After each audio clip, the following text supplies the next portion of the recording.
Class 11th, welcome to the online tutorial sessions for business studies. I am Avnash Lambert and I teach you business. Now, in today's video, we are again here to continue our second chapter, which is forms of business organization. And today we are going to start the new topic, which is formation of a joint stock company. Now, you already understand how the registration is done. Now, how a company is formed? The company is formed in 4 stages. It is completed in 4 stages. First one is promotion, second one is incorporation, third one is capital subscription, and the fourth one is commencement of business. Now, today we are going to study about the first stage, which is promotion. Now, what is promotion? What comes under promotion? It is not about advertisement. It's totally not about the advertisement. Promotion is totally different concept here. Now, promotion means the discovery of the business idea. That one idea which can be converted into a form of business. That idea which becomes the seed for the business. So, discovery of a business idea. Suppose you have an idea of starting a restaurant. You have an idea of starting a manufacturing bike company. You have an idea of starting a tea stall.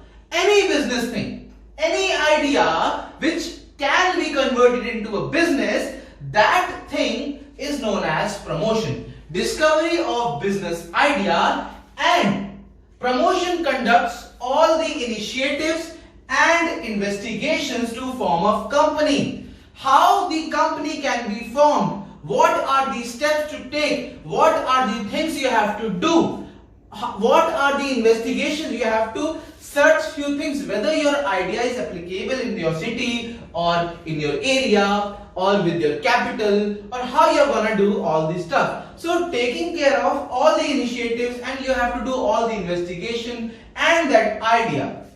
Basically, planning and organizing all the necessary resources to set up the business. Fine. So discovery of business idea, and it takes all initiatives and investigation to form a company.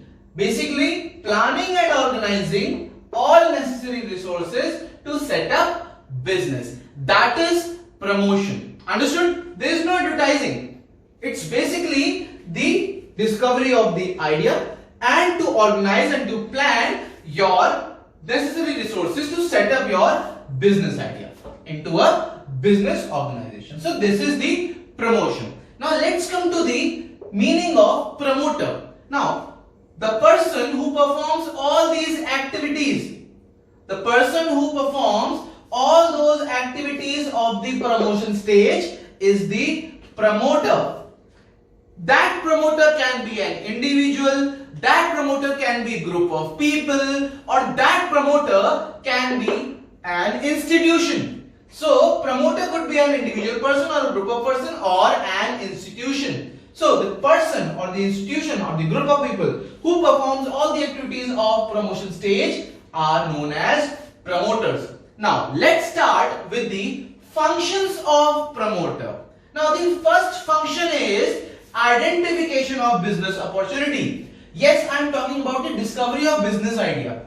Basically, you have to get an idea about what business you can start. Suppose I have an idea of starting a sanitizer company. I want to make sanitizer, and I want to make the cheapest sanitizer in this world. And I have the idea to do that. Now, I have identified the business opportunity. In the first stage, I have discovered a business idea of making the cheapest sanitizer. Now, when business promoter discovers, the first stage starts when the promoter, when the person has discovered the business idea. Suppose I have discovered the idea of making the cheapest sanitizer in the world. Then it has started the promotion. One stage is started. Now, after I have discovered the business idea, it could be for two things. Either it could be to set up a new business. The first thing could be to set up, either I want to set up a new business, or to expand my existing business. Suppose I am new to the business and I have this idea of making the cheapest sanitizer, then in that case I want to set up a new business. But suppose I have already the business of making calcium tablets, then in that case I want to expand my business. I am making calcium tablets, now I want to make the sanitizer, the hand sanitizer in the cheapest price. So that is your first function of the promoter, which is identification of business opportunity. Now let's come to the second one. Next one is feasibility studies. Now feasible means whether that thing is possible or not, whether that thing is available or not, whether your resources are there for you or not. So feasibility study. Now promoter starts investigating. He starts searching regarding cost. How much cost will it take to start the business? Profitability, how much profit he can earn with that business. Production process, how he can continue, how he can produce, and what will be the production process for producing a product. Demand, whether that product has a demand, just like in today's scenario, the hand sanitizer is in great demand. So if I can make the cheapest hand sanitizer, then in that case it will have a demand of product. He take help of specialist. Now I won't be doing all such things because I am not a professional in this case. So I will search for a specialist, a professional who can do this study, who can do this research for me, and he can tell me about that. So I will hire a specialist. He will analyze all the scenario what I have in mind. I will just tell him each and every detail of it, and he will analyze, and finally he will make a report on that. He will make a report on that and he will give it to me. Now on the basis of that report which is made by the specialist, the promoter will decide the size, on a what scale the promoter wants to start his business. Suppose I have a small sanitizer business, then it won't be a large scale business, it could be a smaller scale business. So it will based on the promoter will decide on the basis of the specialist analyze report. So I will decide the size of the business, the location. The location matters the most. From where I can get the easiest raw material, from where I can have the transportation facility, from where I can have the warehousing facilities. So all these facilities must be available in that location. So the location matters the most. So the promoter will decide what will be the size of the business, what will be the location of the business, how much capital is to be required for doing such business, how much money I would be requiring for from starting the business. Fine. So this is the feasibility study. Now feasibility includes three things. There are three factors in this feasibility study. The first one is technical feasibility. If the idea is good, but technically it's not possible to implement, it's not possible to complete that because the reason may be non-availability of raw material. If the raw material is not available in that area, so in that case you won't be able to produce that good, you won't be able to implement that idea. Or suppose there is no technology, you don't have the machine in India, those machines are not there. So in that case it will be technically unfeasible. You will write it as technically unfeasible for you to implement that idea, that business idea. The second one is financial feasibility. Now financial feasibility means if your capital requirements are very high, if it's very huge, then in that case it cannot be arranged. Suppose you are a small person having small financial resources, then in that case you won't be able to arrange all that capital which is required for your business idea. Then it will be known as financially unfeasible. It's feasible, but as financially it's not feasible for you. You don't have that much amount of resources or capital. Now the third one is economic feasibility. Economic feasibility means if suppose your project, your business idea is not profitable, it is consuming lots of time and your profit is very little in terms of your hard work, your labor, then in that case, if your result is not profitable, your reward is not profitable, then in that case, you will call it economic unfeasible. Economically, it's unfeasible for you to implement that idea. So the second one, feasibility study, is that under which you have to study about the things which you need, like the cost, the profitability, the production process, the demand, and for that you appoint a specialist. He analyzes and he makes a report. On the basis of that report, the promoter decides the size, location, capital requirement for the business, and the feasibility has technical feasibility, financial feasibility, and economic feasibility. Now let's come to the third one, which is name approval. Third one, name approval. It is necessary for every company. Name approval is the must for every company. It is necessary for every company to get its name approved from a registrar.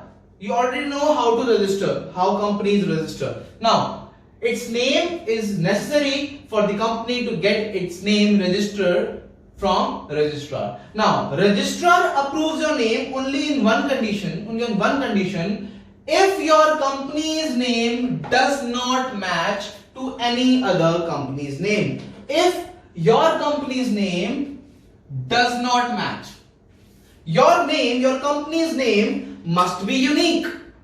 It should not be matching with any other company. There can't be two companies with same name. Fine. There can't be two companies which are having same name. They cannot share the name. So in that case, your company's name does not match to any other company's name. If your company's name is not matching to any other company name, then in that case, you will get the approval of your company's name. Now students, let's come to the fourth one, which is fixing up signatories to MOA. Now what is MOA? MOA means Memorandum of Associations. Now for that, because Memorandum of Association is a big topic, it's a lengthy topic, so I will be making another video for Memorandum of Association. Now, just for shorten up, just understand fixing up of signatories to MOA. Now, under this, the promoter decide who will sign the MOA, because those who sign the MOA, the Memorandum of Association, they become the first directors of the company. The persons who signs the MOA, the Memorandum of Association, they become the first directors of that company. So it has to be decided by the promoter, and being the director, the first director, it's a very responsible post. So the promoter has to decide who will sign the Memorandum of Association. Now for that, the promoter takes the written consent from the director. Those who are going to sign the MOA, the promoter asks for the written consent, which says that you will be acting as a director in this company, and the promoter will ask them to buy qualification shares. Now qualification share means the minimum amount of share which a director must have bought from that company. The limited, that minimum amount of percentage of the share which a director has to buy, because if he has not bought this qualification share, he won't be the director of that company. So it's necessary for all the directors to buy a certain amount of shares from that company. So the promoter asks them to buy that limited amount, buy that qualification share. So this is the fixing up signatories to MOA. Now there are still two more features of promoter are remaining. So let's start with the fifth one. One is appointment of professionals. Now after you have fixed up the signatories who have become the first directors of that business, now what do they appoint the professionals.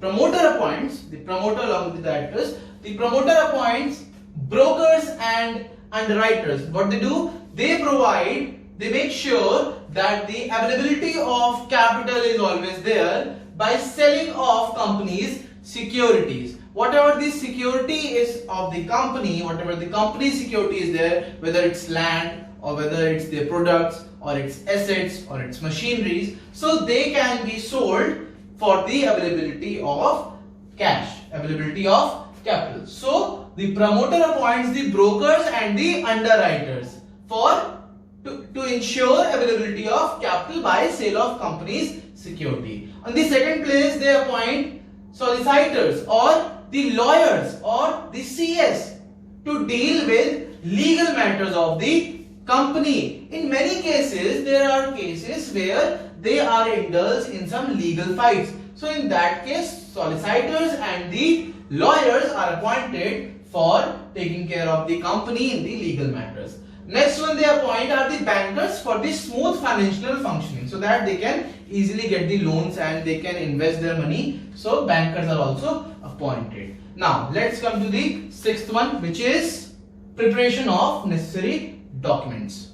The last function of promoter is the preparation of necessary documents.